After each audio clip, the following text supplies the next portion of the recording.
The Ross Ice Shelf is the largest ice shelf of Antarctica, an area of roughly 487,000 square kilometers, 188,000 square miles, and about 800 kilometers, 500 miles, across, about the size of France.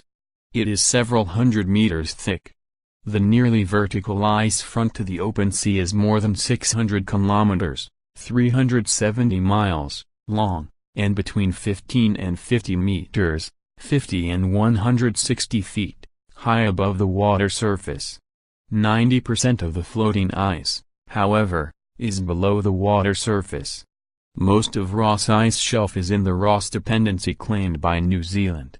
The ice shelf is named after Captain Sir James Clark Ross, who discovered it on January 28, 1841. It was originally called the Barrier, with various adjectives including Great Ice Barrier, as it prevented sailing further south. Ross mapped the ice front eastward to 160 degrees W. In 1947, the U.S. Board on Geographic Names applied the name Ross Shelf Ice to this feature and published it in the original U.S. Antarctica Gazetteer. In January 1953 the name was changed to Ross Ice Shelf. That name was published in 1956. Exploration on January 5, 1841, a British Admiralty team in the Erebus and the Terror, three-masted ships with specially strengthened wooden hulls, was going through the pack ice of the Pacific near Antarctica in an attempt to determine the position of the South Magnetic Pole. 4 days later, they found their way into open water and were hoping that they would have a clear passage to their destination. But on 11 January, the men were faced with an enormous mass of ice. Sir James Clark Ross, who was the expedition's commander, remarked, "Well, there's no more chance of sailing through that than through the cliffs of Dover." Ross, who in 1831 had located the North Magnetic Pole, spent the next 2 years vainly searching for a sea passage to the South Pole. Later, his name was given to the ice shelf and the sea surrounding it.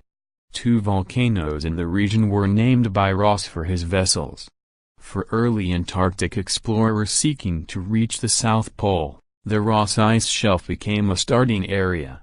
In a first exploration of the area, Robert Falcon Scott made a significant study of the shelf and its surroundings from his expedition's base on Ross Island. These findings were presented at a lecture entitled Universitas Antarctica, given June 7, 1911, and were published in the account of Scott's expedition. Both Earl Amundsen and Scott crossed the shelf to reach the pole in 1911.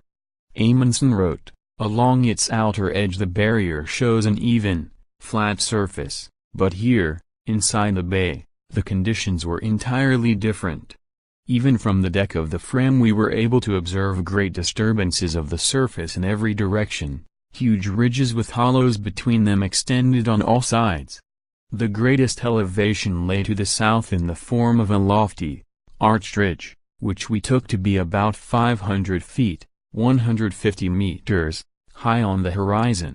But it might be assumed that this ridge continued to rise beyond the range of vision." The next day, the party made its first steps on the barrier. After half an hour's march we were already at the first important point, the connection between the sea ice and the barrier. This connection had always haunted our brains. What would it be like? A high, perpendicular face of ice, up which we should have to haul our things laboriously with the help of tackles? Or a great and dangerous fissure, which we should not be able to cross without going a long way round? We naturally expected something of the sort. This mighty and terrible monster would, of course, offer resistance in some form or other, he wrote. The mystic barrier. All accounts without exception, from the days of Ross to the present time, had spoken of this remarkable natural formation with apprehensive awe.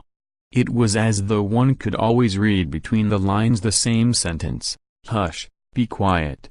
The mystic barrier. 1, 2, 3, and a little jump, and the barrier was surmounted.